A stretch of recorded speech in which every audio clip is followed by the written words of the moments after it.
Mga best friend, what's up, what's up? So, up to date lang sa sabon na gagamitin natin. So, nung nakaraan, September, ang ginamit natin ay Likas Papaya.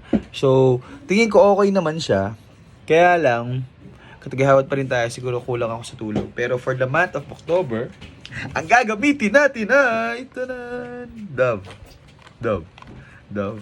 Dove. Dove na kulay pink muna. So, check natin kung ano magiging epekto ng sabon na to sa skin natin. Check natin kung mababawasan ang ano natin, pimples natin. So, samahan nyo ako sa pag-improve ng skin natin. Syempre, sama kayo dyan. So, samahan nyo ako sa journey na to. So, last month, Likas Papaya. This month of October, Dove naman ang gagamitin natin.